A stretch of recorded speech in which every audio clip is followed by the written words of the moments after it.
Sehingga saya tahu ukuran saya ini menjadi sebuah tolak ukur supaya saya bisa bertanggung jawab terhadap hasil, saya bisa bertanggung jawab terhadap resiko.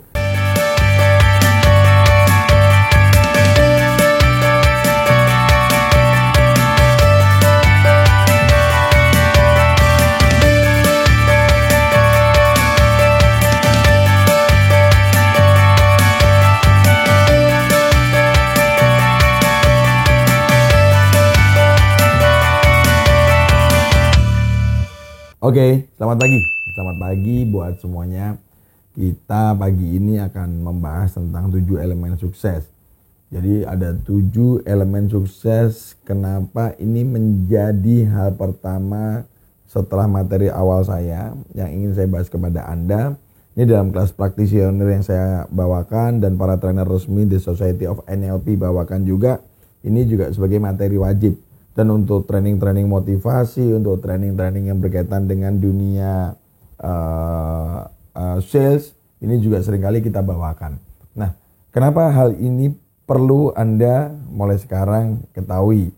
7 elemen sukses itu apa sih? Karena orang sukses itu ada strateginya, orang sukses itu ada caranya. Bahkan orang sukses itu punya pola yang kadang-kadang sebenarnya kalau kita bisa dalami, kita bisa bertanya, kita bisa tahu, kita bisa mudah untuk memodelnya.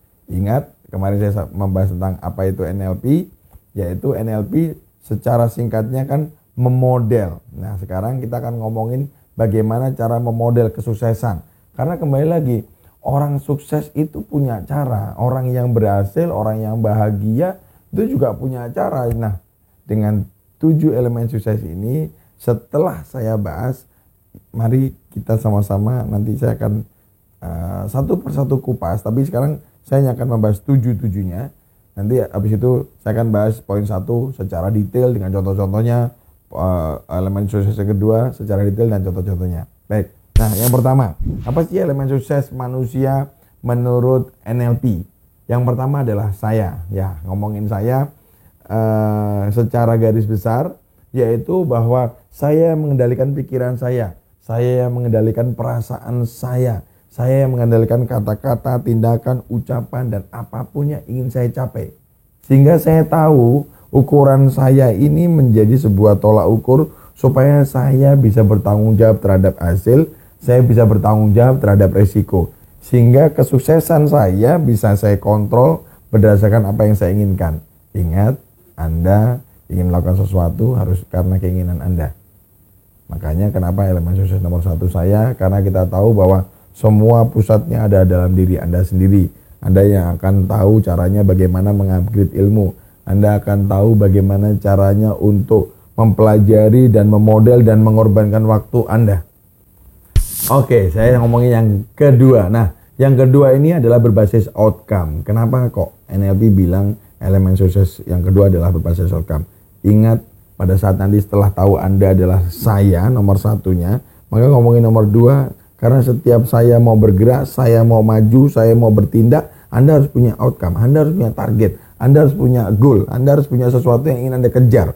Sesuatu yang nanti kita akan ngomongin cara membuat goal secara spesifik supaya Anda pada saat berbasis outcome ini membantu Anda untuk membuat sebuah strategi, membantu Anda untuk fokus ngapain dulu sih, terus sumber daya apa sih yang harus saya miliki, strategi apa yang saya harus punya, dan apa saja sih hal-hal yang mungkin berkaitan dengan skill, dengan tools yang harus saya miliki.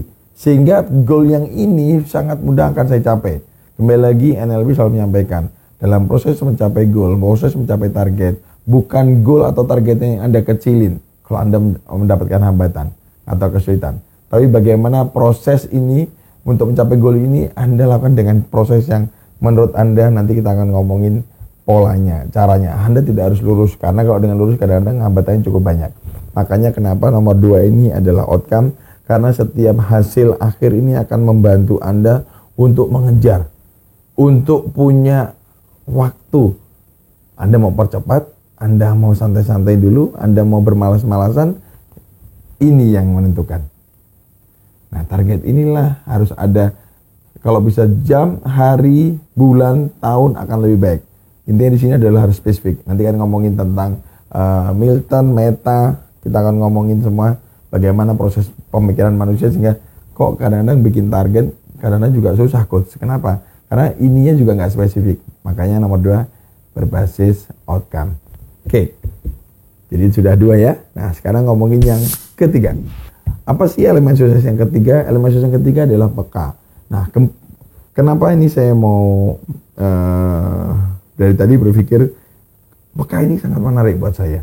Karena ini kondisi pandemik COVID-19 ini, Anda semua mungkin sambil melihat vlog saya, sambil melihat YouTube saya, Anda sedang di rumah, mungkin Anda juga sedang habis belajar, melihat beberapa hal baru, atau Anda sedang memulai sesuatu yang baru, atau Anda tiba-tiba sedang melaksanakan tugas atau masih ada pekerjaan work from home, atau Anda mungkin sedang cari celah, cari sesuatu, cari hal, cari ide. Kepekaan ini menjadi nomor 3 dalam elemen sukses secara NLP. Kenapa? Karena kita bagaimana menggunakan indera. Indera menurut NLP adalah visual, yaitu mata. Kita ngomongin auditory, yaitu adalah pendengaran. Ya, auditory ada eksternal dan internal. Terus kinestetik adalah peraba. Ya, nah kalau saya ngomongnya adalah bagaimana proses kepekaan ini pada saat Anda mulai mendengar, Anda mulai melihat dan merasakan, Anda harus ngapain sih? Dengan kondisi sekarang ini Anda harus mawas dirinya apa? Anda harus siapin apa? Banyak orang melakukan kondisi COVID ini menjadi proses untuk introspeksi diri, mawas diri. Ada beberapa orang bilang bahwa kondisi slowdown ini kalau kita bijak saatnya bersyukur. Nah, Anda sudah bersyukur apa hari ini? Dan beberapa orang tidak lagi yang kemarin itu mungkin sangat berambisi mengejar, sekarang saatnya untuk cooling down. Karena saat Anda pengen ngejar kemana-mana nggak ada tempat yang buka, terutama di Jakarta. Buka sih, tapi Anda nggak bisa dine in. Buka sih, tapi Anda nggak bisa makan di situ. Anda harus take away ya, Anda harus jalan keluar. Bahkan menarik kemarin teman saya cerita, dia di Jakarta sampai meeting sama kliennya di mobil. Yang lucunya lagi karena meetingnya harus banyak orang, akhirnya 2 mobil digandengin, cuma jadi lucu, nggak nyambung. Makanya dia bilang akhirnya yang walaupun 11 bulan dalam mobil, akhirnya pakai Zoom meeting juga. Kenapa ini dilakukan? Karena kembali lagi, di Jakarta sekarang lagi ada PSBB tahap kedua, dan Jakarta dari kebijakan pemerintah memang kita dibuat lebih ketat. Nah kembali ke peka, yuk saya ingin membuat diri Anda di poin ketiga elemen sukses adalah jadi orang yang peka, yang mawas diri, yang tahu harus ngapain dalam kondisi sekarang. Coba Anda pertajam pendengaran Anda, kira-kira apa peluang yang muncul, atau sebaiknya kalau emang Anda punya, bagaimana Anda mulai mawas diri dengan diam diri, dengan mulai berpikir saya harus ngapain. Slowdown ini mungkin Anda mulai sedikit banyak melihat, oh selama ini ada hal yang kelewat oleh Anda, hal-hal yang selama ini mungkin tidak Anda perhatikan secara detail. Saatnya untuk memperbaiki, saatnya untuk mempelajari. Kembali lagi, kepekaan ini sangat membantu Anda untuk makin sukses. Kenapa? Nanti di saat Anda mau speednya lebih tinggi lagi, Anda sudah punya semua sumber daya untuk membawa diri Anda maju ke depan. Harapan saya setelah ini, apapun informasi yang Anda dapat, apapun hal yang Anda baca, Anda dengar, yang Anda lihat, tidak semuanya harus Anda ambil. Kembali lagi harus Anda saring, Anda gunakan kepekaan Anda, gunakan mawas diri Anda. Tujuannya untuk apa? Ingat di sesi awal kemarin Pak saya ngomongin tentang siapa saya dan sebagainya. Saya ngomongin bahwa semua ilmu, semua informasi, semua yang Anda pelajari, tujuannya bukan Anda makin hebat, bukan Anda makin tahu semua, bukan Anda makin jago, tapi mana dari semua yang Anda tahu dan Anda pelajari dan Anda lihat itu bermanfaat untuk diri Anda. Sekarang ngomongin nomor 4, fleksibel. Saya tadi sempat membahas tentang goal, target. Coach, kayaknya kondisi pandemi susah. Kayaknya makin gak masuk akal. Semua orang sekarang tiarap, hampir sebagian besar orang sekarang diam. Kita susah bertemu dengan orang. Bagaimana nih kita mau naikin target kalau saya sales? Nah, makanya gunakanlah yang keempat ini, kita ngomongin fleksibel. Fleksibel ini menjadi menarik buat saya adalah bukan masalah goalnya yang dirubah, bukan masalah targetnya yang dirubah, tapi cara untuk menuju sana. Anda tidak lagi mungkin kalau Anda pergi ke Surabaya atau ke Semarang lewat jalan tol aja tinggal lurus, ternyata jalan tolnya ada kerusakan atau ada kemacetan total, Anda bisa lewat jalur tengah. Kalau dari Jakarta, Anda bisa lewat jalur selatan kalau dari Jakarta. Memang agak jauh, memang agak memutar, tapi targetnya tercapai. Sama, kondisi pandemik ini mungkin beberapa orang agak berpelan, memutar, tapi Anda terus melakukan pergerakan. Maka begitu saat nanti selesai dan sudah ini membaik, dunia membaik, normal kembali, Anda pun cukup terlatih untuk mencapai itu dengan mudah. Fleksibel ini apa yang artinya yang Anda bisa pahami? Melakukan segala sesuatu dengan kemawasan Anda, dengan kepekaan Anda tadi, supaya Anda jauh lebih efektif, supaya Anda bisa mempelajari apa sih yang sudah saya lakukan, apa sih respon saya terhadap kondisi sekitar saya, apakah saya sekaku atau saya sefleksibel yang harusnya saya buat. Kadang-kadang beberapa orang anggap keputusan itu suatu hal yang kaku, yang sangat-sangat strict, sehingga tidak bisa dicari celahnya. Bukan berarti dalam tanda kutip Anda mencari celah, tapi Anda mencari cara. Makanya seringkali orang bilang apa? Banyak jalan menuju Roma, banyak jalan menuju target dan goal Anda. Kita ngomongin yang kelima, yaitu bagaimana membangun rapot. Orang bilang rapot itu apa coach? Kok kalau ada beberapa bisnis coach bilangnya repo. Kalau saya bilang bahwa rapot ini kunci komunikasi untuk Anda. Kalau Anda memang seorang pebisnis, pengusaha ataupun pekerja, apapun yang Anda lakukan, Anda ingin sukses, nomor 5 ini tidak bisa Anda lepaskan. Bahkan beberapa orang memakai nomor 5 ini mengkomunikasikan dengan nomor 1, suksesnya luar biasa. Karena membangun rapot ini, di sini ada win, win, win. Apa itu coach win? Win terhadap perusahaan Anda, atau milik Anda sendiri atau milik orang lain sebagai tempat Anda bekerja. Win terhadap diri Anda sebagai pekerja, dan yang terakhir adalah win terhadap klien atau user atau orang ketiga yang pihak ketiga yang Anda pasarkan. Artinya apa? Konsumen bisa jadi, pelanggan bisa jadi, orang di sekitar Anda bisa jadi. Nah, kalau Anda bisa win terhadap perusahaan Anda, win terhadap diri Anda, dan win terhadap customer atau pelanggan Anda, 3 win ini bisa Anda penuhi, maka Anda menjadi seorang yang luar biasa. Kenapa? Karena setiap kali Anda mengambil keputusan, Anda menjual sesuatu, Anda menawarkan sesuatu, tidak hanya untuk kepentingan pelanggan. Untuk diri Anda apa? Untuk perusahaan apa? Untung buat pelanggan, perusahaan rugi, ini pun tidak win.